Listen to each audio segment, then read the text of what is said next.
अस्सलाम वालेकुम वरहमतुल्लाहि वबरकातुहू। Hope all the students are doing good.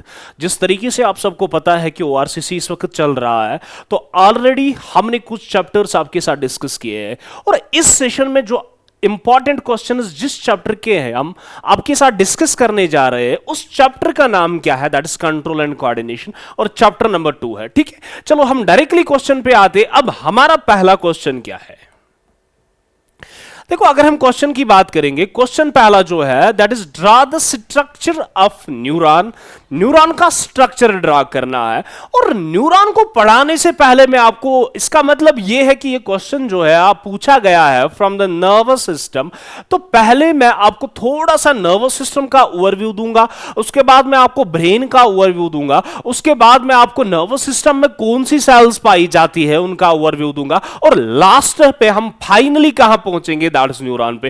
देखो, मैंने जो भी क्वेश्चन आपके साथ डिस्कस किया है, क्वेश्चन में क्या पूछ रहा था और स्लाइड पे वही आंसर होता है, बट मैं उन क्वेश्चंस को इस तरीके से डिटेल में पढ़ा रहा हूं कि ताकि सारा का सारा चैप्टर ये कवर हो जाए। ठीक है, पहला क्वेश्चन क्या है? Draw the structure of neuron. तो इट्स का मतलब ये है कि ये जो क्वेश्चन है ये पूछा गया है चैप्टर से, जिस चैप्टर का नाम क्या है? That is nervous system.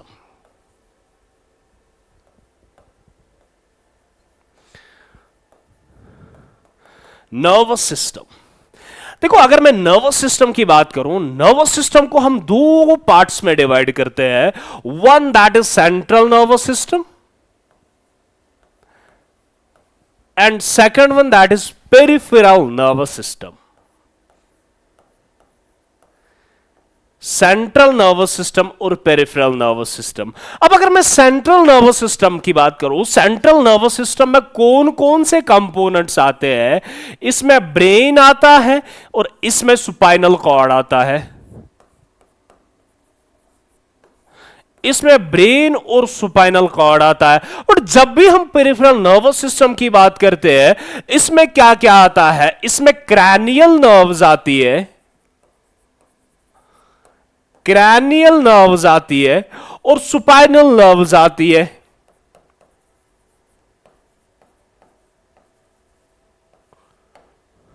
इसमें क्रैनियल नर्व्स आती है और स्पाइनल नर्व्स आती है। और क्रैनियल नर्व्स वो नर्व्स होते हैं जो ब्रेन से उठती है, और स्पाइनल नर्व्स वो नर्व्स होते हैं जो कहां से उठती है? स्पाइनल कॉर्ड से उठते हैं। और इनका number in case of humans कितना होता है?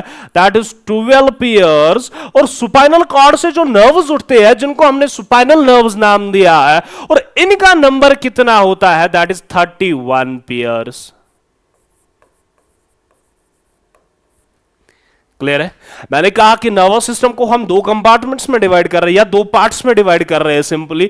One that is central nervous system and second one that is peripheral nervous system. अगर मैं सेंट्रल नर्वस सिस्टम की बात करूं, इसमें दो कंपोनेंट्स होते हैं, वो यही दो कंपोनेंट्स मिला के क्या बनाते हैं? That is central nervous system. और पेरिफेरल नर्वस सिस्टम में कितने कंपोनेंट्स होते हैं? उसमें क्रैनियल नर्व्स होती है और स्पाइनल नर्व्स होती है। और इसके अलावा इसमें क्या होता है?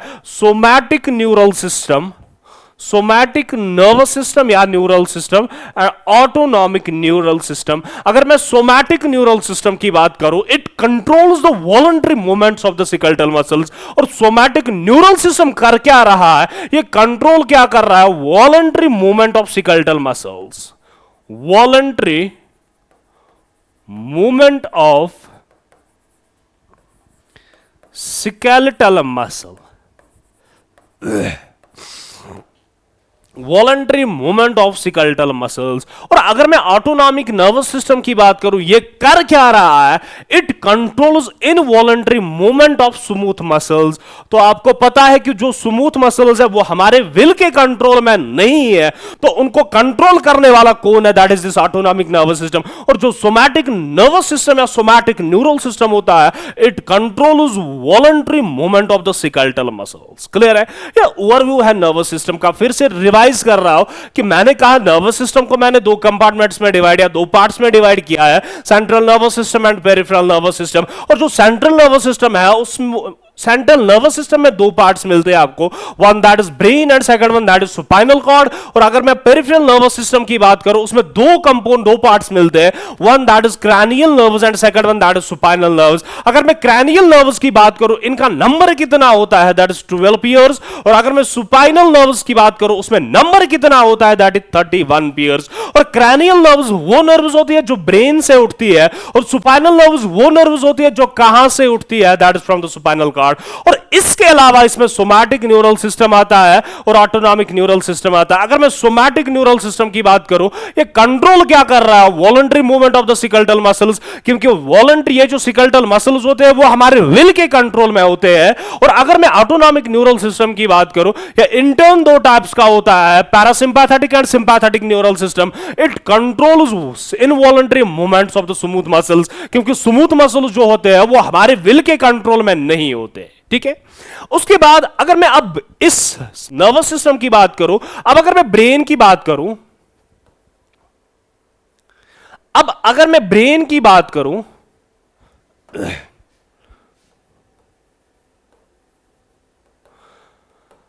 अगर मैं ब्रेन की बात करूं, वो ओवरव्यू हुआ है नर्वस सिस्टम का। अब अगर मैं ब्रेन की बात करूं, ब्रेन जो होता है इसको हम फर्दर तीन पार्ट्स में डिवाइड करते हैं, fore brain, second one that is midbrain,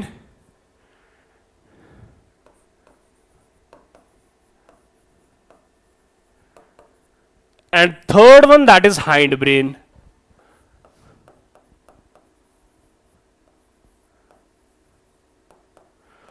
fore brain, mid brain and hind brain. तो अगर मैं इस फोर ब्रेन की बात करूं, मिड ब्रेन की बात करूं और हाइंड ब्रेन की बात करूं, अब फोर ब्रेन में क्या पाया जाता है, मिड ब्रेन में क्या पाया जाता है और हाइंड ब्रेन में क्या पाया जाता है। ठीक है, अगर मैं फोर ब्रेन की बात करूं, फोर ब्रेन को हम इन टर्न तीन पार्ट्स मिल रहे हैं, राइनेंसेफेलॉन,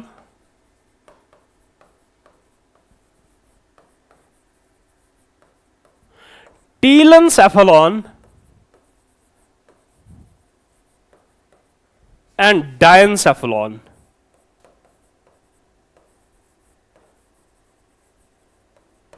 और अगर मैं मिड ब्रेन की बात करूं, मिड ब्रेन में आपको दो रीजन्स मिलते हैं, दो पार्ट्स में हम इसको डिवाइड करते हैं, one that is crura cerebri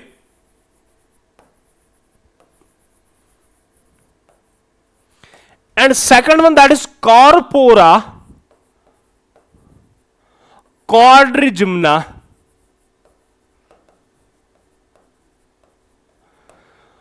और अगर मैं इस मिड ब्रेन की बात करूं, मैंने कहा कि इसमें दो रीजन्स आपको मिलते हैं या दो पार्ट्स में हम इसको डिवाइड कर रहे हैं, one that is crura cerebri and second one that is corpora quadrigemna। और अगर मैं हाइंड ब्रेन की बात करूं, हाइंड ब्रेन में कौन कौन सा पार्ट आपको मिल रहा है, पहला पार्ट इसमें आपको जो मिल रहा है दैट इज पॉन्स वैरोलाई,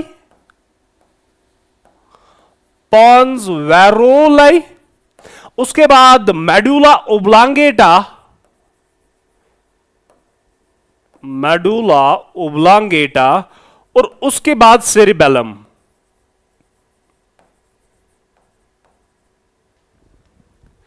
उसके बाद सेरिबेलम। यह है ओवरव्यू ब्रेन का, और ब्रेन में कौन कौन सा पार्ट मिल रहा है वो आपके सामने है।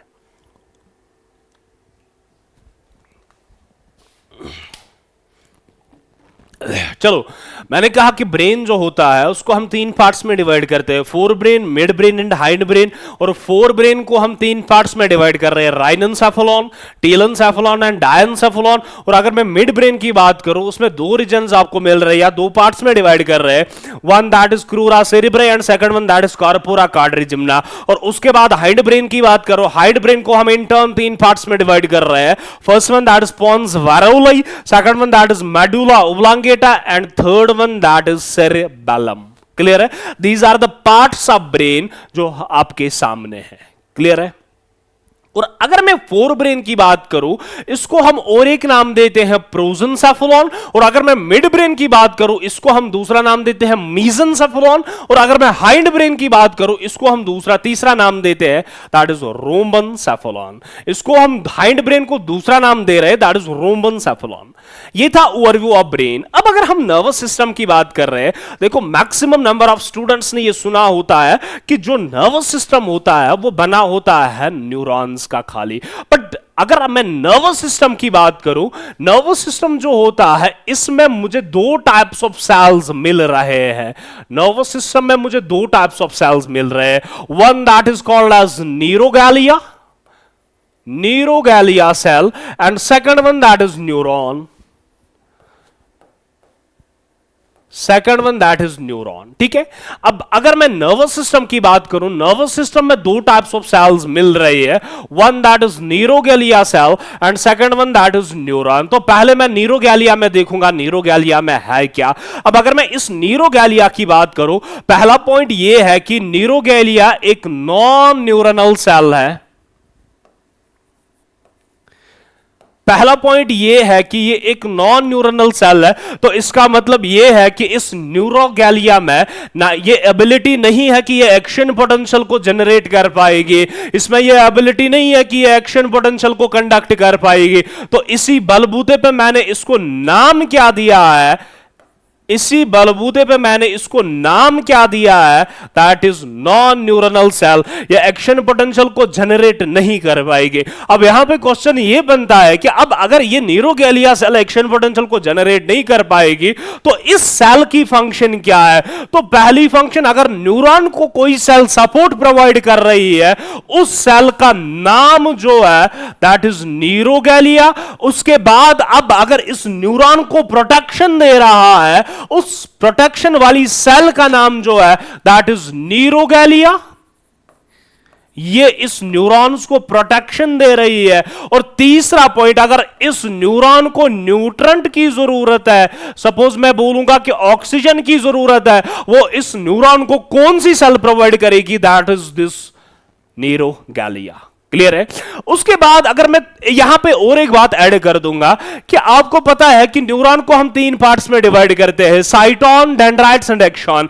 अगर मैं एक्सॉन की बात करूं, सपोज ये सेल बॉडी है, उसके बाद ये एक्सॉन है और ये एक्सॉन टर्मिनल है। उसके बाद आपको पता है कि ये जो एक्सॉन होता है, एक्सॉन के अराउंड आपको मिलेगा क्या, इसको हम माइलिन शीथ बोल रहे हैं।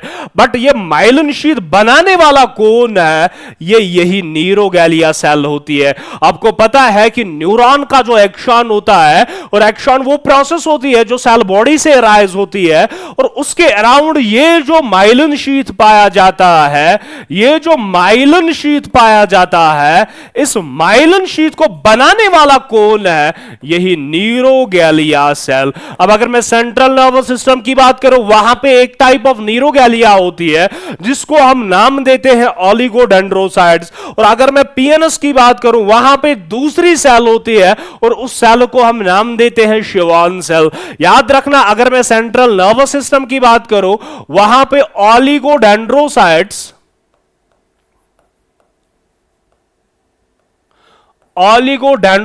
इस माइलिन शीथ को बना रही है। और अगर मैं पीएनएस की बात करूं, पेरिफेरल नर्वस सिस्टम की बात करूं, वहां पे इस माइलिन शीथ को बनाने वाली जो सेल है दैट इज शिवॉन सेल।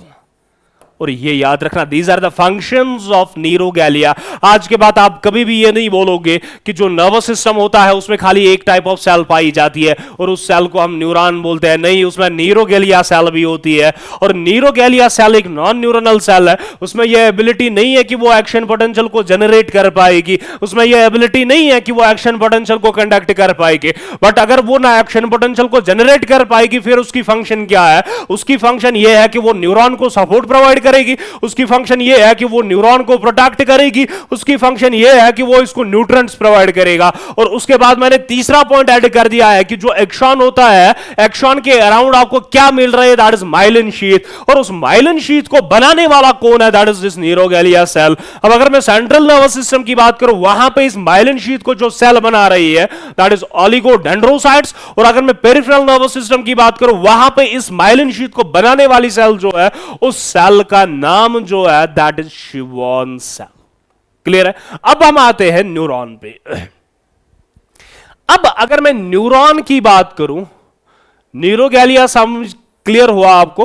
तो इसके बाद जो हमारा क्वेश्चन है वो हाल ही ये पूछ रहा है कि आप स्ट्रक्चर ड्रा कर दो। अगर मैं न्यूरॉन की बात करूं, पहला पॉइंट न्यूरॉन में ये है कि न्यूरॉन वो सेल होती है जिसमें एबिलिटी होती है कि ये एक्शन पोटेंशियल को जनरेट कर पाएगी।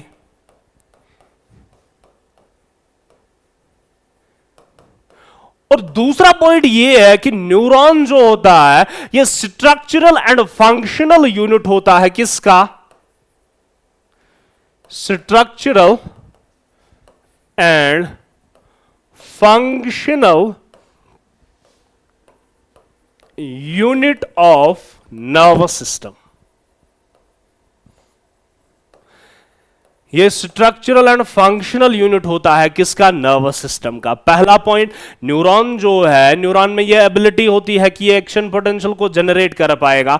न्यूरॉन में ये एबिलिटी होती है कि ये स्टिमुलस को रिसीव कर पा रहा है, न्यूरॉन उसको डिटेक्ट कर रहा है और उसके बाद रेस्पॉन्स दे रहा है। बट वहां पे अगर मैं न्यूरोगैलिया सेल की बात करूं, न्यूरोगैलिया सेल में ये एबिलिटी नहीं है। पहला पॉइंट। उसके बाद अगर मैं न्यूरॉन की बात करूं, न्यूरॉन जो होता है, जो ही हम माइक्रोस्कोप के अंदर न्यूरॉन को देखते हैं वहां पे हमें 3 स्ट्रक्चर्स रिवील होते हैं। और पहला स्ट्रक्चर जो इसमें होता है उसको हम नाम देते हैं साइटोन या सोमा या सेल बॉडी, या इसको हम तीसरा नाम देते हैं सेल बॉडी। और दूसरे होते हैं डेंड्राइट्स और तीसरा होता है एक्सॉन। जब भी हम एक नर्व या न्यूरॉन सेल को माइक्रोस्कोप के अंदर देखते हैं वहां पे हमें क्या मिल रहा है? 3 स्ट्रक्चर्स रिवील होते हैं। और पहला स्ट्रक्चर जो इसमें होता है दैट इज साइटोन या सोमा, जिसका दूसरा नाम है, या सेल बॉडी नाम है। और दूसरा स्ट्रक्चर जो है दैट इज डेंड्राइट्स और तीसरा स्ट्रक्चर जो है दैट इज एक्सॉन। अब अगर मैं साइटोन या सेल बॉडी या सोमा की बात करूं, पहला पॉइंट यह है कि ये मेन पार्ट होता है किसका? न्यूरॉन का। उसके बाद इस साइटोन में आपको मिलेगा क्या? न्यूक्लियस मिलेगा। इसके अलावा इसके अंदर सेल ऑर्गेनील्स आपको मिलेंगे और इसके अलावा इसके अंदर आपको ग्रैन्यूल लाइक स्ट्रक्चर्स मिलते हैं।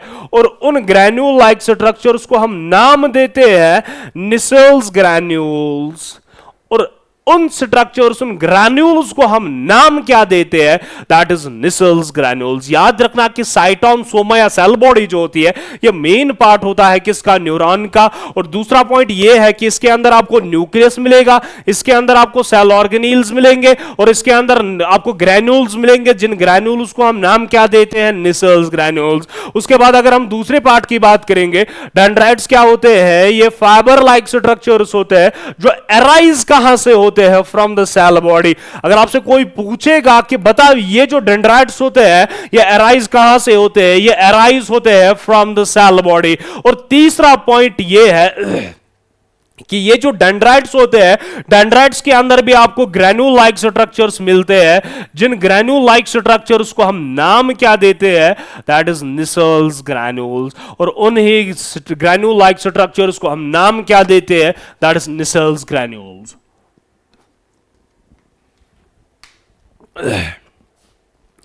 और उसके बाद अगर मैं एक्सॉन की बात करूं, ये जो एक्सॉन होता है ये एक सिंगल लॉन्ग प्रोसेस होती है। पहला पॉइंट, ये एक सिंगल लॉन्ग प्रोसेस होती है। ये एक सिंगल लॉन्ग प्रोसेस होती है जो अराइज कहां से होती है? From the cell body. जो प्रोसेस अराइज होती है कहां से? सेल बॉडी से। बट याद रखना ये जो सिंगल लॉन्ग प्रोसेस होती है जिसको हमने नाम क्या दिया है? एक्सॉन। इसका जो टर्मिनल पार्ट होता है वो टर्मिनल पार्ट टूट जाता है और वहां पे ब्रांच बनाता है। और हर एक ब्रांच जो होती है वो एंड होती है एक बल्ब लाइक स्ट्रक्चर पे। और उस बल्ब लाइक स्ट्रक्चर को हम नाम देते हैं साइनेप्टिक नॉब। उस बल्ब लाइक स्ट्रक्चर को हम नाम देते हैं साइनेप्टिक नॉब। ये मैं उसके बाद स्ट्रक्चर में दिखाऊंगा। और उसके बाद इस साइनेप्टिक नॉब में आपको एक वेसिकल लाइक स्ट्रक्चर मिलेगा और उस वेसिकल लाइक स्ट्रक्चर को हम नाम देते हैं साइनेप्टिक वेसिकल। उस वेसिकल लाइक स्ट्रक्चर को हम नाम देते हैं साइनेप्टिक वेसिकल। और साइनेप्टिक वेसिकल के अंदर आपको क्या मिल रहे हैं? That is neuro transmitters chemicals होते हैं, और उन केमिकल्स को हम नाम क्या देते हैं, दैट इज न्यूरोट्रांसमीटर्स। ठीक है, अब हम स्ट्रक्चर पे आते हैं। यहां पे देखिए, हमें स्ट्रक्चर किसका ड्रा करना था, दैट इज न्यूरॉन का। मैंने कहा कि न्यूरॉन में आपको तीन पार्ट्स मिल रहे हैं। पहला पार्ट जिसको मैंने डेंड्राइट नाम दिया है, उसके बाद दूसरा पार्ट जिसको मैंने नाम क्या दिया है, सेल बॉडी, और तीसरा पार्ट जिसको मैंने नाम क्या दिया है, एक्सॉन। और पहला मैंने बोला कि डेंड्राइट्स जो होते हैं ये फाइबर लाइक ब्रांचेड स्ट्रक्चर्स होते हैं, जिनको हमने नाम क्या दिया है, डेंड्राइट्स। और डेंड्राइट्स के अंदर आपको क्या मिल रहे हैं, ग्रैन्यूल लाइक स्ट्रक्चर्स मिल रहे हैं, जिन ग्रैन्यूल लाइक स्ट्रक्चर्स को हमने नाम क्या दिया है, दैट इज निसेल्स ग्रैन्यूल्स। और उसके बाद ये डेंड्राइट्स है। उसके बाद ये जो मेन रीजन आपको मिल रहा है, इस मेन रीजन को हमने नाम क्या दिया है, that is cell body, soma या साइटॉन। यहां पे इसको नाम क्या दिया गया है, दैट इज सोमा। और इसके अंदर आपको न्यूक्लियस मिल रहा है, इसके अंदर आपको सेल ऑर्गेनील्स मिल रहे हैं, और इसके अंदर भी आपको निसेल्स ग्रैन्यूल्स मिल रहे हैं। उसके बाद यहां पे देखो, ये एक्शन हिलॉक है, जहां वो रीजन सेल बॉडी का जहां से राइज होता है एक्सॉन, उस रीजन को हम नाम देते हैं एक्सॉन हिलॉक। यहां एक्सॉन हिलॉक से क्या निकल रहा है, यहां से निकल रहा है एक्सॉन। और उसके बाद ये यहां पे माइलिन शीथ से, अभी भी समझा चुका हो कि अगर सेंट्रल नर्वस सिस्टम की बात होगी तो ऑलिगोडेंड्रोसाइट्स माइलिन शीथ बनाती है, और अगर पीएनएस की बात होगी तो वहां पे माइलिन शीथ बनाती कौन है, दैट इज दिस शिवॉन सेल। और उसके बाद ये देखो, ये एक्सॉन आगे जाके टूट जाता है, ब्रांच बनाता है, और हर एक ब्रांच खत्म होती है एक बल्ब लाइक स्ट्रक्चर पे। और इस बल्ब लाइक स्ट्रक्चर को हम नाम क्या देते हैं, दैट इज साइनेप्टिक नॉब। और इसको हम नाम देते हैं साइनेप्टिक नॉब। और इस साइनेप्टिक नॉब या बल्ब लाइक स्ट्रक्चर के अंदर आपको वेसिकल्स मिल रहे हैं, जिन वेसिकल्स को हम नाम दे रहे हैं साइनेप्टिक वेसिकल। और इस साइनेप्टिक वेसिकल के अंदर क्या मिल रहे हैं, केमिकल्स मिल रहे हैं, और उन केमिकल्स को हम नाम क्या दे रहे हैं, दैट इज न्यूरोट्रांसमीटर्स। यहां पे देखिए माइलिन शीथ है, उसके बाद यही जो एक्सॉन है, एक्सॉन का जो टर्मिनल होता है या एंडपॉट होता है, वो खत्म होता है बल्ब लाइक स्ट्रक्चर्स पे, और उन बल्ब लाइक स्ट्रक्चर्स को हम नाम देते हैं साइनेप्टिक नॉब। और साइनेप्टिक नॉब में होता क्या है, वेसिकल्स अंदर पाए जाते हैं, और उन वेसिकल्स को हम नाम देते हैं साइनेप्टिक वेसिकल्स। और साइनेप्टिक वेसिकल के अंदर आपको मिल क्या रहा है, केमिकल्स, उन केमिकल्स को हम नाम देते हैं न्यूरोट्रांसमीटर्स। क्लियर है? This is all about the structure of neuron. उसके बाद यहां देखिए, अब ये जो माइलिन शीथ है, आपको लग रहा है कि यहां पे माइलिन शीथ कंटिन्यूअस नहीं है, आपको लग रहा है कि यहां पे माइलिन शीथ जो है, ये एक माइलिन शीथ है, उसके बाद ये दूसरा माइलिन शीथ है, उसके बाद ये तीसरा माइलिन शीथ है, उसके बाद ये चौथा माइलिन शीथ है। ये जो माइलिन शीथ है ये कंटिन्यूअस नहीं है, दो माइलिन शीथ्स के बीच में ये जो गैप होती है, इस गैप को हम नाम देते हैं नोड ऑफ रैनवियर। इस गैप को हम नाम देते हैं नोड ऑफ रैनवियर। और याद रखना, अगर आपसे कोई पूछेगा कि बता माइलिन शीथ कंटिन्यूअस नहीं होता है, और दो माइलिन शीथ्स के बीच में जो गैप होती है, उस गैप को हम नाम क्या देते हैं, that is node of Ranvier. और ये नोड ऑफ रैनवियर की फंक्शन होती क्या है, ये जो माइलिन शीथ होता है ये एक्ट कर रहा है एज ए इंसुलेटर। तो इसका मतलब ये है कि अब जो ही इंपल्स आएगी, बीच में इंसुलेटर लगा है, तो उसको चलना है, जंप करना है, और उसके चलने को हम नाम देते हैं दैट इज सॉल्टेशन।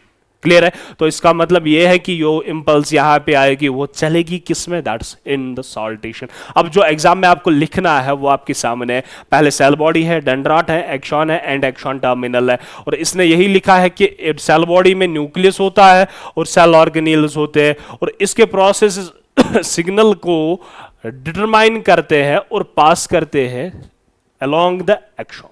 उसके बाद अगर मैं डेंड्राइट्स की बात करूं, ये ब्रांच लाइक स्ट्रक्चर्स होते हैं जो सेल बॉडी से उठते हैं, और यही सिग्नल को रिसीव कर रहे हैं फ्रॉम द न्यूरॉन और सेंसरी रिसेप्टर के थ्रू।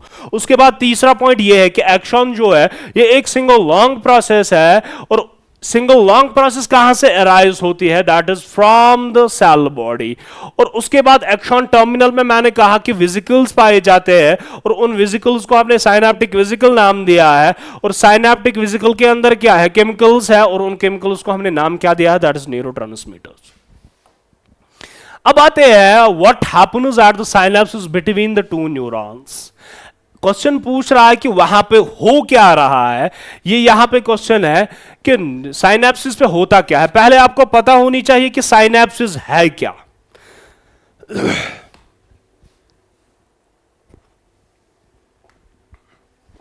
पहले आपको पता होनी चाहिए कि साइनैप्सिस है क्या। देखो पहले मैं आपको साइनैप्सिस समझा दूंगा। ये सपोज एक न्यूरॉन का टर्मिनल पार्ट है और ये दूसरा न्यूरॉन है, इसको हम नाम देते हैं प्रीसाइनैप्टिक न्यूरॉन, इसको हम नाम देते हैं प्रीसाइनैप्टिक न्यूरॉन, और इसको हम नाम देते हैं पोस्ट साइनैप्टिक न्यूरॉन। अब स्टिमुलस आएगी फ्रॉम प्री और उसको जाना है into the post synaptic neuron. अब यहां पे देखिए ये एक न्यूरॉन है और ये दूसरा न्यूरॉन है।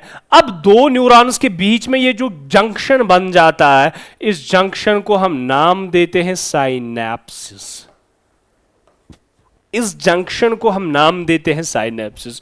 तो इसका मतलब यह है कि जो जंक्शन है दो न्यूरॉन्स के बीच में, उस जंक्शन को हम नाम देते हैं साइनैप्सिस। अब ये जो साइनैप्सिस होती है, यहां पे एक स्पेस बन जाती है, एक फ्लूइड कैविटी बन जाती है। सिंपली आप साइनैप्सिस में याद ये रखो कि pre and post synaptic neuron के बीच में अब ये जो गैप है, इस गैप को हम नाम देते हैं साइनैप्टिक क्लेफ्ट, और इसको हम नाम क्या दे रहे हैं, दैट इज साइनैप्टिक क्लेफ्ट। अगर आपसे कोई पूछेगा साइनैप्सिस है क्या, ये वो जंक्शन है between the pre and post synaptic neuron. दो न्यूरॉन्स के बीच में जो जंक्शन होता है, उस जंक्शन को हम नाम क्या देते हैं, साइनैप्सिस। और उसके बाद दूसरा पॉइंट ये है कि अब pre and post synaptic neuron के बीच में जो आपको गैप मिल रही है, उस गैप को हम नाम देते हैं साइनैप्टिक क्लेफ्ट। और साइनैप्टिक क्लेफ्ट, अब ये जो साइनैप्सिस होती है, ये उसके बाद दो टाइप्स की होती है, लेकिन उससे पहले आपको पता होनी चाहिए कि अगर ये पूछ रहा है कि साइनैप्सिस पे क्या हो रहा है, तो पहले आपको पता होनी चाहिए साइनैप्सिस है क्या। साइनैप्सिस जंक्शन है दो न्यूरॉन्स के बीच में। अब अगर न्यूरॉन और मसल के बीच में देखेंगे, उसको हम न्यूरोमस्कुलर जंक्शन बोल रहे हैं। पर जब हम दो न्यूरॉन्स के बीच में देखते हैं, उस जो दो न्यूरॉन्स के बीच में जंक्शन बन रहा है, उस जंक्शन को हम नाम दे रहे हैं दैट इज साइनैप्सिस। और दो न्यूरॉन्स के बीच में अब ये जो स्पेस होती है, इस स्पेस को हम नाम क्या देते हैं, दैट इज साइनैप्टिक क्लेफ्ट। ठीक है, अब देखो क्वेश्चन पूछ क्या रहा है, वहां पे होता क्या है। मैंने कहा कि अब अगर मैं इस साइनैप्सिस की बात करूं, ये दो टाइप्स की होती है। One that is called as electrical synapsis,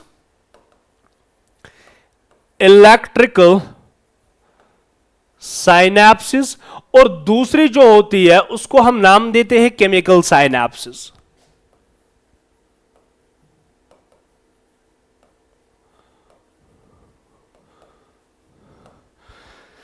electrical synapsis और दूसरी जो होती है उसको हम नाम देते हैं केमिकल साइनैप्सिस। देखो इलेक्ट्रिकल साइनैप्सिस में होता क्या है, सपोज ये एक न्यूरॉन है जिसको अभी हमने प्रीसाइनैप्टिक न्यूरॉन कहा है, और ये दूसरा न्यूरॉन है जिसको हमने पोस्ट साइनैप्टिक न्यूरॉन कहा है। ठीक है, अब pre and post synaptic neuron जो होते हैं, ये एक दूसरे के साथ जुड़े होते हैं एक जंक्शन के जरिए। उस जंक्शन का नाम है गैप जंक्शन, गैप जंक्शन एक प्रोटीन होता है। ठीक है, तो पहला पॉइंट ये है कि इलेक्ट्रिकल साइनैप्सिस में होता क्या है, ये जो pre and post synaptic neuron होता है, pre and post synaptic neuron जो होता है, ये एक दूसरे के साथ जुड़े होते हैं एक जंक्शन के जरिए। उस जंक्शन को हमने नाम क्या दिया है, गैप जंक्शन। तो अब अगर इंपल्स यहां से यहां आ रही है, तो दूसरा पॉइंट यहां पे ये याद रखना है कि साइनैप्टिक क्लिफ्ट जो होता है वो इसमें नहीं होता है, अगर होगा तो बहुत कम होगा। साइनैप्टिक क्लिफ्ट इसमें एब्सेंट होता है, या अगर होगा तो बहुत कम होगा। अब अगर इंपल्स आ रही है फ्रॉम प्री साइनैप्टिक न्यूरॉन के जरिए और उसको जाना है किसमें, पोस्ट साइनैप्टिक न्यूरॉन में, तो यहां पे इसको केमिकल रिलीज करने की जरूरत नहीं है, क्योंकि अब इंपल्स अगर आ रही है वो जा सकती है गैप जंक्शन के जरिए किसमें, into the post synaptic neuron. तो इसमें याद रखना कि इसमें साइनैप्टिक क्लिफ्ट नहीं होता है, और ये pre and post synaptic neuron जुड़े होते हैं एक दूसरे के साथ बाय गैप जंक्शन। और उसके बाद तीसरा पॉइंट आप इसमें याद ये रखोगे, यहां पे हमें न्यूरोट्रांसमीटर्स नहीं चाहिए।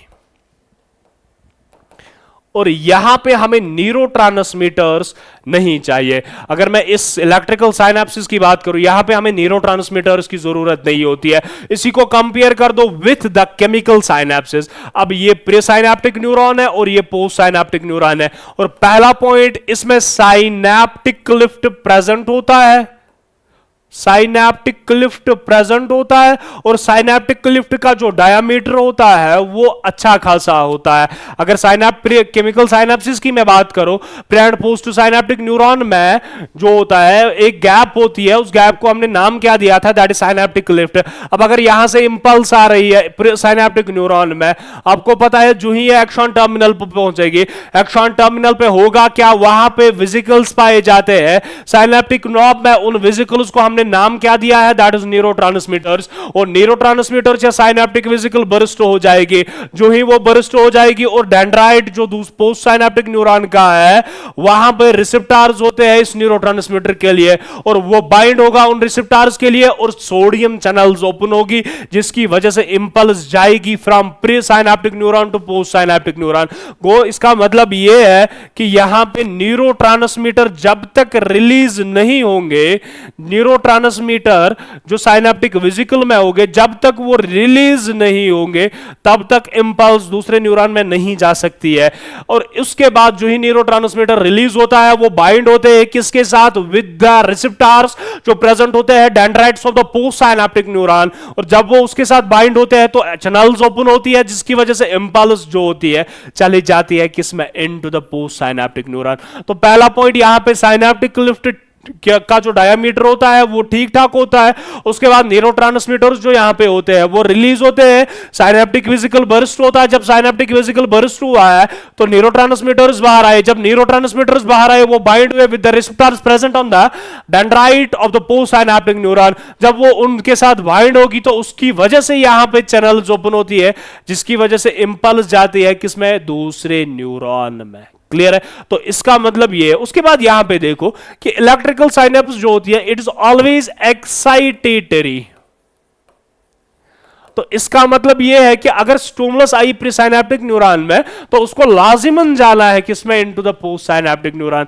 और ये जो केमिकल साइनेप्सिस होती है ये एक्साइटेटरी भी होती है और इनहिबिटरी भी होता है, excitatory as well as inhibitory. तो एक्साइटेटरी का मतलब यह है कि जब ये न्यूरोट्रांसमीटर रिलीज करेगा तो एट दैट टाइम इंपल्स जाएगी किसमें, into the post synaptic neuron. अब अगर इसने इनहिबिटरी न्यूरोट्रांसमीटर रिलीज किया है तो उसकी वजह से ये जो स्टिमुलस होगी ये नहीं जाएगी किसमें, into the post synaptic neuron. Clear है? तो this electrical synapse is always excitatory and it is always excitatory as well as inhibitory. It depends upon the type of the neurotransmitter. इसने कौन सा न्यूरोट्रांसमीटर रिलीज किया है, क्या इसने excitatory neurotransmitter release किया है या इसने इनहिबिटरी न्यूरोट्रांसमीटर रिलीज किया, आपके लेवल का ठीक है। उसके बाद देखो क्वेश्चन में क्या लिखा है, transmission of nerve impulse between two neuron takes place across across through the synapses. At the end of the action the electrical impulse sets off the release of some chemicals जिनको इसने neurotransmitter नाम दिया है. These chemicals cross the gap or synapses and start a similar electrical impulse in the dendrite of the next neuron. यहां पे देखिए, यहां पे ये synaptic vesicle फट जाते हैं, केमिकल बाहर निकल गए और यहां पे रिसेप्टर्स लगे हैं. ये रिसेप्टर्स स्टिमुलेट होते हैं, चैनल्स ओपन होती है जिसकी वजह से स्टिमुलस जाती है from pre to post synaptic neuron. चलिए क्वेश्चन नंबर 3 पे आते हैं. अब क्वेश्चन नंबर 3 क्या है, how are involuntary action and reflex action different from each other. ये जो involuntary action and reflex action है ये किस तरीके से हम इनको डिफरेंशिएट कर पाते हैं.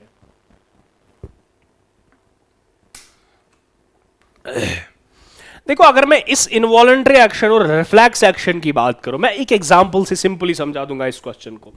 सपोज अगर मैं रिफ्लेक्स एक्शन की बात करूं, कभी कभार हम किसी गर्म चीज पे हाथ रखते हैं, ठीक है, तो जो ही हम गर्म चीज पे हाथ रखते हैं तो हम तुरंत उस हाथ को हटाते हैं, ठीक है.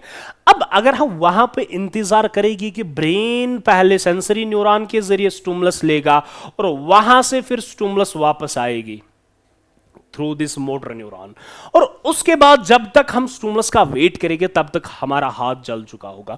तो हम क्या कर रहे हैं, जो ही हम किसी गर्म चीज पे हाथ रखते हैं हम तुरंत अपने हाथ को हटाते हैं वहां से। तो इसका मतलब ये है कि ये जो एक्शन हमने शो किया है, इस एक्शन को हम नाम देते हैं रिफ्लेक्स एक्शन। जो ही आपने किसी गर्म चीज पे हाथ रखा है तो आप तुरंत इस अपने हाथ को हटाते हैं, क्योंकि वहां पे होता क्या है, सडनली या क्विकली आप अपने हाथ को हटाते। इस एक्शन को हम नाम देते हैं रिफ्लेक्स एक्शन। देखो, जो ही आप किसी गर्म चीज पे हाथ रखते हैं होता क्या है, सेंसरी न्यूरॉन के जरिए स्टिमुलस जाती है टुवर्ड्स द सुपाइनल कार्ड, और सुपाइनल कार्ड से ही रिस्पांस आपको मिल जाता है। किसके जरिए, मोटर न्यूरॉन के जरिए। और ये जो सुपाइनल कार्ड होता है वो आपको रेस्पॉन्स भेज रहा है मोटर न्यूरॉन के जरिए टुवर्ड्स द इफेक्टर ऑर्गन, और आप तुरंत अपना हाथ हटाते हो, और इसी को हम सिंपली नाम देते हैं रिफ्लेक्स एक्शन। देखो इसमें क्या है, ये ही इसमें लिखा है कि यहां पे आपको इंस्टेंट रिस्पांस मिल रहा है स्टिमुलस का without the thinking by the brain. यहां पे ब्रेन के पास स्टिमुलस जाती नहीं है, वो डायरेक्टली आपको रेस्पॉन्स मिल कहां से रहा, फ्रॉम द सुपाइनल कॉर्ड। तो it is controlled by spinal cord. इसको कंट्रोल कौन कर रहा है, दैट इज सुपाइनल कॉर्ड। ये फास्टर होती है than the involuntary action, may involve any muscle और ग्लैंड। अब कौन सा चीज इन्वॉल्व है तो उसी को स्टिमुलस मिलेगी थ्रू द मोटर न्यूरॉन, उसी को रेस्पॉन्स मिलेगा थ्रू द मोटर न्यूरॉन। और एग्जांपल इसमें एक अच्छी खासी है, that is blinking of eyes and salivation. तो इसका मतलब यह है कि इनको रेस्पॉन्स कहां से मिल रहा है, फ्रॉम द सुपाइनल कार्ड। आप देखो, आप कभी कभार पिकल्स देखते हो बाजार में, तो पिकल्स को देखते देखते आपके मुंह में सैलिवेशन होती है, यानी कि सिंपल वर्ड्स में हम ये बोलेंगे कि आप जीवन वचन। तो उस टाइम उस एक्शन को हम नाम क्या देते हैं, that is reflex action.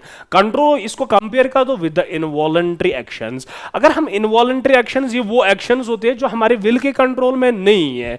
It is controlled by mid brain या मेडुला ओब्लांगेटा। इसको कंट्रोल कौन कर रहा है, ये चीजें इनको कंट्रोल कर रही है। और इसकी जो एक्शन होती है as compare to reflex action, वो स्लोवर होती है। और इसमें होता क्या है, इन्वॉल्व ओनली स्मूथ मसल्स। आपको पता है कि स्मूथ मसल्स ऐसी मसल्स है, पहले क्वेश्चन में बोल चुका हूं कि जो हमारे विल के कंट्रोल में नहीं होते हैं, और उन मसल्स को हम नाम क्या देते हैं, स्मूथ मसल्स। और एग्जांपल देखो, बीटिंग ऑफ हार्ट बीट को कोई रोक नहीं सकता, या ब्लड सर्कुलेशन की अगर हम बात करेंगे, हार्ट बीट आप देखो, उस हार्ट बीट को कोई ह्यूमंस में रोक नहीं सकता, क्योंकि वो हमारी विल के कंट्रोल में नहीं है। जो हमारे विल के कंट्रोल में नहीं है उस एक्शन को हम नाम क्या देते हैं, दैट इज इनवॉलंटरी एक्शन। उसके बाद तीसरा क्वेश्चन, चौथा क्वेश्चन जो है, how does chemical coordination takes place in animals. Chemical coordination किस तरीके से एनिमल्स में होती है। अब अगर हम पहले देखेंगे कोऑर्डिनेशन क्या है। कोऑर्डिनेशन एक ऐसी प्रोसेस है जहां पे दो या दो से ज्यादा ऑर्गेनिज्म इंटरैक्ट करते हैं ताकि वो किसी पर्टिकुलर फंक्शन को परफॉर्म करे, सिंपल वर्ड्स में। अब अगर मैं आपको एग्जांपल से समझा दूंगा, जो ही हम फिजिकल एक्टिविटी में होते हैं, फिजिकल एक्टिविटी में होने के बाद हमारे बॉडी को डिमांड ज्यादा होती है ऑक्सीजन की, या मसल्स जो होते हैं उनको ज्यादा चाहिए क्या, दैट इज ऑक्सीजन। अब अगर मैं फिजिकल एक्टिविटी की बात करूं, कोई बंदा फिजिकल एक्टिविटी में है, एट दैट टाइम बॉडी की डिमांड क्या होती है कि बॉडी को ज्यादा से ज्यादा ऑक्सीजन चाहिए, ठीक है। अब जो ही होता क्या है, कोऑर्डिनेशन समझा रहा हूं। कोऑर्डिनेशन एक ऐसी प्रोसेस है जहां पे दो या दो से ज्यादा ऑर्गेनिज्म इंटरैक्ट कर रहे हैं ताकि वो किसी पर्टिकुलर फंक्शन को परफॉर्म करे। अब यहां पे अगर मैं देखूंगा, एग्जांपल से आपको समझा दूंगा, जो ही हम फिजिकल एक्टिविटी में होते हैं तो उस टाइम बॉडी की जो डिमांड होती है, बॉडी को ज्यादा से ज्यादा ऑक्सीजन चाहिए। तो पहले होता क्या है, उसके लिए नंबर ऑफ रेस्पिरेशन या नंबर ऑफ ब्रीथिंग्स जो होती है वो बढ़ जाती है पर मिनट। जब नंबर ऑफ ब्रीथिंग्स बढ़ जाती है तो उसकी वजह से नंबर ऑफ बीटिंग्स बढ़ जाती है। जब नंबर ऑफ बीटिंग्स बढ़ जाती है, कार्डियक आउटपुट बढ़ जाता है। जब कार्डियक आउटपुट बढ़ेगा तब जाके मसल्स को क्या मिलेगा, ज्यादा से ज्यादा ऑक्सीजन। आप देखो, रेस्पिरेटरी सिस्टम इसमें इन्वॉल्व है, उसके बाद सर्कुलेटरी सिस्टम इनमें इन्वॉल्व है। तो ये फंक्शन इस तरीके से परफॉर्म होती है ताकि इस फिजिकल एक्टिविटी को क्या किया जाए, परफॉर्म किया जाए। और सिंपल वर्ड्स में इसी को हम नाम क्या देते हैं, कोऑर्डिनेशन। आप देखो, पहले इसमें हुआ क्या, फिजिकल एक्टिविटी में पहले नंबर ऑफ ब्रीथिंग्स जो है वो बढ़ गई है, और नंबर ऑफ ब्रीथिंग्स को बढ़ने के लिए हुआ क्या, diaphragm and external intercostal muscle, diaphragm and external intercostal muscle जो है उसने क्विकली कंट्रैक्ट करना स्टार्ट कर दिया। या हम इस तरीके से बोलेंगे क्योंकि जो कंट्रैक्शन की ड्यूरेशन है वो अब कम हो गई है, ठीक है, पहला पॉइंट। और इसकी वजह से नंबर ऑफ बीटिंग्स बढ़ गई है, और जब नंबर ऑफ बीटिंग्स बढ़ जाएगी, अभी तक नंबर ऑफ बीटिंग्स जो नॉर्मल थी दैट इज 72, और यही पहुंच गया अब 90, यही ही पहुंच गया अब 80, 85, और इसकी वजह से कार्डियक आउटपुट बढ़ गया है। और कार्डियक आउटपुट अभी तक अगर नॉर्मल कंडीशन में हम देखेंगे वो था 5040 ml, और वही अब बढ़ गया due to the number of beatings, due to the increase in the number of beatings. आप देखो कितने ऑर्गन्स इंटरेक्शन कोऑर्डिनेशन में काम करते हैं और इसी पर्टिकुलर फंक्शन को परफॉर्म कर रहे हैं। अब अगर केमिकल कोऑर्डिनेशन हम देखेंगे किस तरीके से होती है, एक केमिकल के जरिए होती है, एक मैसेंजर के जरिए होती है। उस मैसेंजर को हम हार्मोन नाम देते हैं। उस मैसेंजर को हम नाम क्या देते हैं? हार्मोन नाम देते हैं। ये जो हार्मोन है ये यहां पे लिखा गया है स्मॉल अमाउंट्स में, इसको प्रोड्यूस किया जाता है बाय द एंडोक्राइन ग्लैंड्स। और दूसरा, ये हार्मोन डायरेक्टली आते हैं एंडोक्राइन ग्लैंड्स, वो ग्लैंड्स होते हैं जो डायरेक्टली अपनी सिक्रीशन देते हैं किसमें? Into the blood. और जब ये सिक्रीशन डायरेक्टली ब्लड में जाती है और उसके बाद ब्लड के जरिए वो पहुंचती है टुवर्ड्स द टारगेट साइड, जहां पे उसका टारगेट होगा। उसके बाद यही लिखा गया है इसमें। अब अगर मैं एग्जांपल से आपको समझा दूंगा, सपोज एक हार्मोन है, उस हार्मोन का नाम है इंसुलिन। एक हार्मोन है, उस हार्मोन का नाम है इंसुलिन। देखो, इंसुलिन को पैनक्रियाज में स्लेट ऑफ लाइगर होना होता है, वहां पे एक सेल रिलीज करती है, उस सेल को हम नाम देते हैं बीटा सेल। और जब भी ग्लूकोज की लेवल बढ़ जाती है ब्लड में, तो उस टाइम बीटा सेल रिलीज क्या कर देती है? That is insulin. और इंसुलिन क्या कर रहा है? ये एक्ट कर रहा है लिवर सेल्स पे, या जिनको हम नाम देते हैं हिपैटोसाइट्स। और वो हिपैटोसाइट्स कर क्या रहे हैं? वो ग्लूकोज को कन्वर्ट कर देते हैं इनटू द ग्लाइकोजन, ताकि होगा क्या कि ये जो ग्लूकोज की लेवल है ब्लड में वो कम हो जाएगी। सिंपल वर्ड्स में समझा चुका हूं कि मैंने कहा इंसुलिन एक हार्मोन है जिसको रिलीज कौन कर रहा है? पैनक्रियाज से एक सेल रिलीज कर रही है, उस सेल का नाम है बीटा सेल। और इंसुलिन कर क्या रहा है? जब भी ग्लूकोज की लेवल बढ़ जाती है ब्लड में, जब ग्लूकोज की लेवल बढ़ गई है तो अब इस ग्लूकोज की या शुगर की लेवल को कम करना है। उसको कम करने के लिए एक हार्मोन निकल रहा है, that is known as insulin. और इंसुलिन एक्ट कर रहा है हिपैटोसाइट्स या लिवर सेल्स पे, और वो ग्लूकोज को कन्वर्ट कर देता है इनटू द ग्लाइकोजन। अब ग्लूकोज की लेवल क्या हो गई है? कम हो गई। सिक्रेट किसने किया है? That is pancreas. टारगेट कहां पे था? लिवर में। लिवर सेल्स पे एक्ट करना था, और वहां तक पहुंचा किसके जरिए? ब्लड के जरिए। तो सिंपल वर्ड्स में एंडोक्राइन ग्लैंड्स वो ग्लैंड्स होते हैं जो अपनी सिक्रीशन देते हैं किसमें? Into the blood. इनके पास कोई डक्ट नहीं होता है, तो इनको हम दूसरा नाम क्या देते हैं? That is ductless glands. अब अगर क्वेश्चन पूछा गया है कि क्या होता है, किस तरीके से होता है, वो आपके स्लाइड पे लिखा गया है और एग्जाम्पल से भी समझा चुका हूं। उसके बाद क्वेश्चन है, how does our body respond when adrenaline is secreted into the blood. हमारी बॉडी किस तरीके से रेस्पॉन्ड कर रही है जब रिलीज क्या होता है? That is adrenaline. अब अगर मैं एड्रेनलिन की बात करूं, ये क्वेश्चन है रिलेटेड विथ एड्रिनल ग्लैंड। अब अगर मैं एड्रिनल ग्लैंड की बात करूं,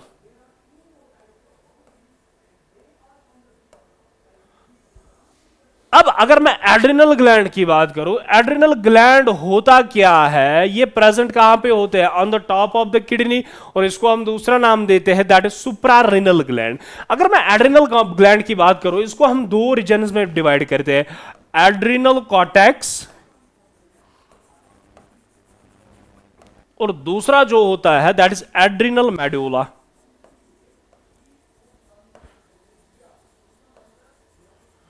और ये जो एड्रेनल कॉर्टेक्स होता है ये किस जर्म लेयर से बनता है? That is mesoderm. और मेडुला जो होता है ये किस जर्म लेयर से डेवलप होता है? That is ectoderm.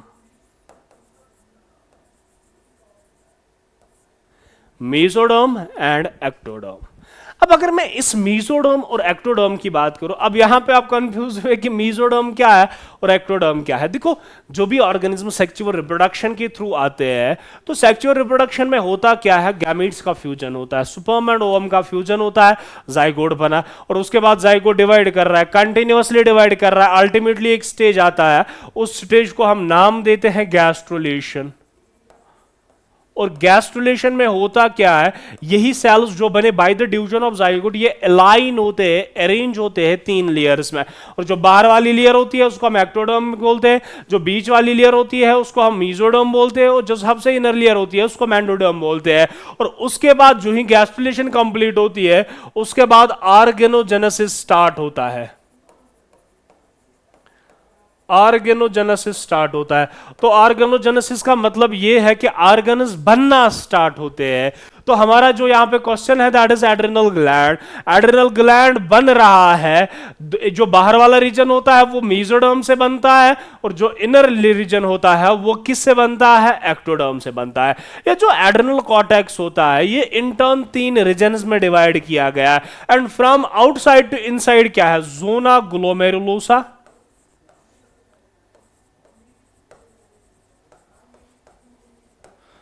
दूसरा जोना फैसिकुलेटा, तीसरा जोना रेटिकुलरिस।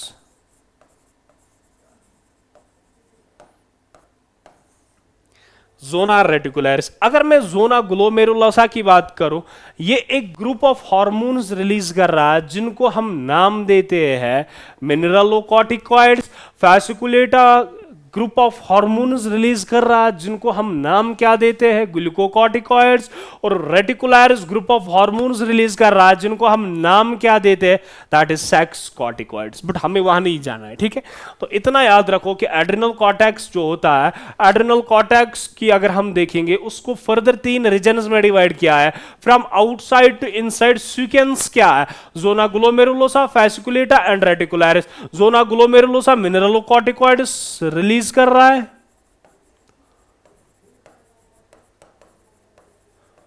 और उसके बाद फैसिकुलेटा ग्लूकोकॉर्टिकॉइड्स रिलीज कर रहा है, और उसके बाद रेटिकुलराइड सेक्स कॉर्टिकॉइड्स रिलीज कर रहा है। Mineralocorticoids, glucocorticoids and sex corticoids. और याद रखना हमें जो पढ़ना है दैट इज एड्रिनल मेडुला, क्योंकि हमारा क्वेश्चन जो है it is related with the adrenaline, ठीक है। देखो एड्रिनल मेडुला की अगर मैं बात करूं, इसको हम दूसरा नाम देते हैं दैट इज 3F ग्लैंड। और 3F का मतलब क्या होता है, fear, fight and flight. Fear, fight and flight. तो मैंने कहा कि एड्रिनल मेडुला का दूसरा नाम जो है दैट इज 3F ग्लैंड। और इसकी जो 3F का मतलब क्या है, इसका मतलब फियर, फाइट एंड फ्लाइट। जब भी आपको डर है, जब भी आप किसी के साथ झगड़ा कर रहे हो या आप ऊंचाई पे हो, उस टाइम एक हार्मोन रिलीज होता है, उस हार्मोन को नाम देते हैं दैट इज 3F ग्लैंड। या उस टाइम एक हार्मोन उस ग्लैंड होता है, उस ग्लैंड का नाम क्या है, 3F ग्लैंड। मैंने कहा कि एड्रिनल मेडुला को हम दूसरा नाम देते हैं that is 3F gland. 3F gland का मतलब क्या है, that is fear, fight and flight. अब देखो ये जो एड्रिनल मेडुला होता है ये रिलीज कर रहा है हार्मोन्स। उन हार्मोन्स को हम नाम देते हैं एड्रिनलिन, या उसको हम नाम देते हैं nor adrenaline. Adrenaline and non adrenaline, या एपिनेफ्रिन या नॉर एपिनेफ्रिन। तो मैंने कहा एड्रिनल मेडुला जो है इसको हम दूसरा नाम देते हैं 3F ग्लैंड। राइज कहां से होता है, फ्रॉम द एक्टोडर्म। 3F का मतलब क्या है, फियर, फाइट एंड फ्लाइट के टाइम ये एक्टिवेट होता है। ये जो एड्रिनल मेडुला होता है ये हार्मोन्स रिलीज कर देता है। उन हार्मोन्स का नाम क्या है, एड्रिनलिन या नॉर एड्रिनलिन। और दोनों को मिला के नाम क्या देते हैं, दैट इज कैटेकोलेमाइन्स।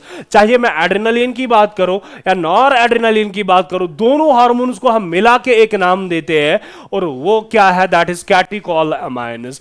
अब होगा क्या, ज्यूरिंग जो ही आप डर जाते हो, या जो ही आप फाइट पे होते, या जो ही आप फाइट किसी के साथ कर रहे हो, उस टाइम होता क्या, कौन कौन सी चेंजेस होती है। इस डर को ओवरकम करने के लिए, इस स्ट्रेस को ओवरकम करने के लिए इस बॉडी जो है ये क्या क्या कर रही है, ये एड्रिनल मेडुला जो है ये उस टाइम क्या क्या कर रहा है। देखो ज्यूरिंग दिस ट्रिपल रिएक्शन, अगर मैं इस ट्रिपल रिएक्शन की बात करूं, होता क्या है, जब भी ये एड्रिनल मेडुला एड्रिनलिन रिलीज होता है, इसकी वजह से होता क्या है, पहले बंदा जो है ये अलर्ट होता है। दूसरा पॉइंट, पिपिल जो है वो डायलेट होता है। तीसरा, इनहिबिट सैलिवरी ग्लैंड्स, जो सेलिवरी ग्लैंड्स होते हैं वो इनहिबिट होते हैं। और चौथा पॉइंट इसमें यह होता है कि नंबर ऑफ ब्रीथिंग्स बढ़ जाती है, बॉडी को ओवरकम करने के लिए ये चीजें होती है, ये है चेंजेस होती है। उसके बाद नंबर ऑफ ब्रीथिंग्स जब बढ़ती है तो इसकी वजह से नंबर ऑफ बीटिंग्स बढ़ जाएगी, और जब नंबर ऑफ बीटिंग बढ़ जाएगी तो इसकी वजह से कार्डियक आउटपुट बढ़ जाएगा, कार्डियक आउटपुट बढ़ जाएगा। और जब भी ट्रिपल रिएक्शन होती है या जब भी एड्रेनलिन रिलीज होता है, इसकी वजह से कौन कौन सी चेंजेस होती है। मैंने कहा कि एड्रेनलिन कब कब रिलीज होता है, जब क्या क्या होती है, जब आपको डर होता है, जब आप किसी के साथ फाइट कर रहे हो या फ्लाइट पे होते हैं, उस टाइम आपको स्ट्रेस होता है। उस स्ट्रेस को ओवरकम करने के लिए बॉडी कौन कौन सी चेंजेस लाती है। पहले बंदा अलर्ट होता है, जब किसी के साथ झगड़ा होता है बंदा अलर्ट होता है, उसका पिपल जो है वो डायलेट होता है, और जो सिल्वरी ग्लैंड्स है वो इनहिबिट होते हैं, सैल्वेशन नहीं होती है, नंबर ऑफ ब्रीथिंग्स बढ़ जाती है। जब नंबर ऑफ ब्रीथिंग्स बढ़ जाती है उसकी वजह से नंबर ऑफ बीटिंग्स बढ़ जाती है, और जब नंबर ऑफ बीटिंग्स बढ़ जाती है उसकी वजह से कार्डियक आउटपुट बढ़ जाता है, ताकि बॉडी को क्या मिले, ज्यादा से ज्यादा ऑक्सीजन, और ये जो इसकी बॉडी है ये इसको ओवरकम कर पाए। तो यही आपके क्वेश्चन में लिखा गया है, यही क्वेश्चन में लिखा गया। देखो, adrenaline is a hormone secreted by adrenal gland, और एड्रिनल ग्लैंड का कौन सा region, that is adrenal medulla. In case of any danger या इमरजेंसी और एनी काइंड ऑफ स्ट्रेस, जब भी आपको कोई स्ट्रेस होता है तब एड्रिनल मेडुला जो है ये रिलीज कर रहा है। It is secreted directly into the blood and is transported to different parts of the body. और व्हेन इसको सीक्रेट किया जाता है लार्ज अमाउंट में, it speed ups the heartbeat. इसकी वजह से क्या क्या होता है, हार्ट बीट जो होती है वो इंक्रीज होती है, और मोर ऑक्सीजन मसल्स को मिल रहा है, और उसकी वजह से ब्रीथिंग रेट जो है वो भी इंक्रीज होती है due to the contraction of diaphragm and rib muscles. और जो डायफ्राम एंड कंट्रैक्शन, मैंने कहा कि नंबर ऑफ ब्रीथिंग्स बढ़ जाती है। जब नंबर ऑफ ब्रीथिंग्स बढ़ जाएगी इसका मतलब यह है कि जो टाइम ड्यूरेशन है कंट्रैक्शन ऑफ डायफ्राम की और एक्सटर्नल इंटरकॉस्टल मसल की वो कम हो जाएगी, और नंबर ऑफ ब्रीथिंग्स बढ़ जाएगी। ठीक है, it also increase the blood pressure, blood pressure भी बढ़ जाता है। Also all these response enable the body to deal with any kind of stress, जिसकी वजह से बॉडी डील करती है किसके साथ, स्ट्रेसेस के साथ। या हम सिंपली ये बोल सकते हैं कि जब भी कोई इमरजेंसी होती है। यहां पे देखिए, अब ये स्ट्रक्चर, मैंने कहा कोर रीजन को मैंने मेडुला नाम दिया है, और बाहर वाले रीजन को मैंने कॉर्टेक्स नाम दिया है। और जो बाहर वाला रीजन होता है इसको हम तीन पार्ट्स में डिवाइड करते हैं, zona glomerulosa, zona fasciculata and zona reticularis. और ये देखो, kidney of the top of the kidney पे ये ग्लैंड प्रेजेंट होता है, तो इसको हम दूसरा नाम देते हैं, दैट इज सुप्रारेनल ग्लैंड।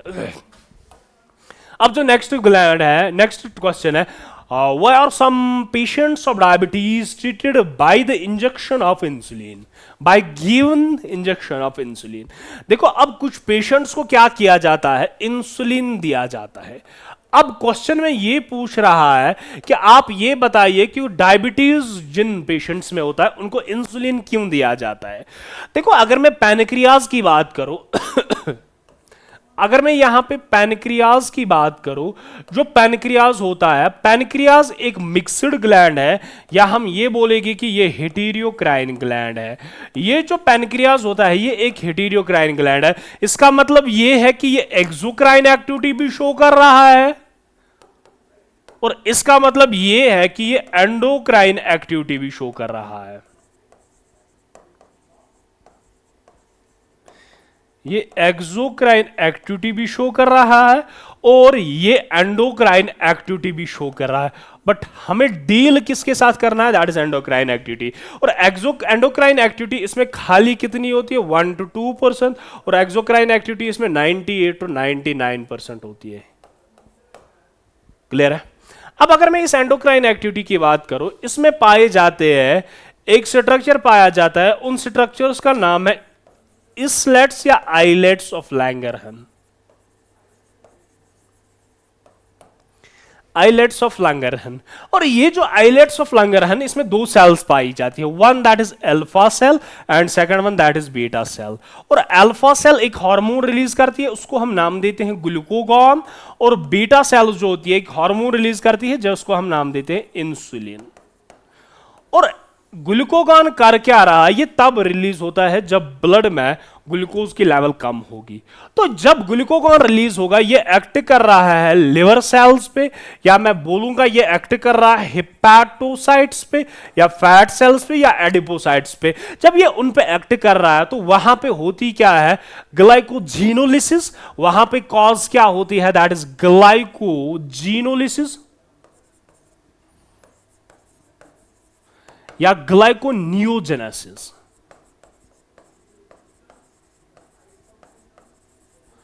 और ग्लाइकोजीनोलिसिस का मतलब यह है कि ग्लाइकोजन को तोड़ा जाता है, ग्लाइकोजन को तोड़ा जाता है और कन्वर्ट किया जाता है इनटू द ग्लूकोज, क्योंकि हमें यहां पे ग्लूकोज की लेवल कम हुई है। और जो ग्लाइकोनियोजेनेसिस में एमाइनो एसिड्स होते हैं, एमाइनो एसिड्स को कन्वर्ट किया जाता है किसमें, ग्लूकोज में, क्योंकि हमें ग्लूकोज की लेवल को बढ़ाना है। और ग्लाइकोजीनोलिसिस में ग्लाइकोजन को तोड़ा जाता है इनटू द ग्लूकोज। और ग्लाइकोनियोजेनेसिस में होता क्या है, उसमें एमाइनो एसिड्स को कन्वर्ट किया जाता है किसमें, इनटू द ग्लूकोज। बट याद रखना कि यहां पे ओवरऑल होता क्या है, ग्लूकोज की लेवल बढ़ाई जाती है। तो इस हार्मोन को हम नाम देते हैं हाइपर ग्लाइसेमिक हार्मोन। इसको हम नाम देते हैं हाइपर ग्लाइसेमिक हार्मोन। और उसके बाद अगर मैं बीटा सेल की बात करूं, बीटा सेल जो होते हैं आइलेट्स ऑफ लैंगरहैंस में, ये एक हार्मोन रिलीज कर देती है जिसको हमने नाम दिया है इंसुलिन। और इंसुलिन तब रिलीज होता है जब ग्लूकोज की लेवल बढ़ जाती है। जब ग्लूकोज की लेवल बढ़ जाती है तब रिलीज क्या किया जाता है, दैट इज इंसुलिन। और ये करेगा क्या, ये लिवर सेल्स या हिपैटोसाइट्स पे एक्ट करेगा और वो क्या करेंगे, दैट इज ग्लाइकोजेनेसिस। और ग्लाइकोजेनेसिस में होता क्या है, ग्लाइकोजेनेसिस। और ग्लाइकोजेनेसिस में होता क्या है, ये जो ग्लूकोज होता है इसको कन्वर्ट किया जाता है इनटू द ग्लाइकोजन। इसको कन्वर्ट करना है ग्लाइकोजन में। अब क्वेश्चन ये है कि जो पेशेंट्स, जिस पेशेंट में इंसुलिन की डेफिशिएंसी होगी, इंसुलिन उतना प्रोड्यूस नहीं हो रहा है जितना चाहिए, तो उन पेशेंट्स को क्या दिया जाते हैं, इंसुलिन शॉट्स दिए जाते हैं। वो पेशेंट सफर कर रहे हैं एक बीमारी से, उस बीमारी को हम नाम देते हैं डायबिटीज मिलेटस। और इस डायबिटीज मिलेटस में पेशेंट को इंसुलिन शॉट्स दिए जाते हैं। अब वो इंसुलिन शॉट्स इसलिए दिए जाते हैं ताकि जो ग्लूकोज की लेवल है वो कम हो जाएगी। ठीक है, यही आपके क्वेश्चन में लिखा गया है। यहां पे देखिए, insulin is a hormone which is produced and secreted by a gland, जिसको पैनक्रियास हमने नाम दिया है। The function of insulin hormone is to lower the blood sugar level, जिसको ब्लड शुगर लेवल या ग्लूकोज को कम करना है। Deficiency of insulin hormone in the body raises the blood sugar level causing a disease, जिसको हम diabetes नाम देते हैं। The high sugar level in the blood of a diabetic person can lead to many harmful effects. Some persons having diabetes are treated by giving injections of insulin because addition of insulin hormone to blood lowers the blood sugar level, जिसकी वजह से blood sugar level क्या हो जाएगी, कम हो जाएगी। ये कुछ क्वेश्चन थे जो मैंने आपके साथ आज डिस्कस किए हैं और इसी के साथ ये कंट्रोल एंड कोऑर्डिनेशन वाला चैप्टर आपको कंप्लीट हो रहा है। ठीक है, तो ऑलरेडी 3-4 चैप्टर्स आपके साथ डिस्कस हुए हैं और ये आज हमने और एक चैप्टर आपके साथ डिस्कस किया है जिस चैप्टर का नाम क्या है, that is control and coordination. Thank you and God bless you all.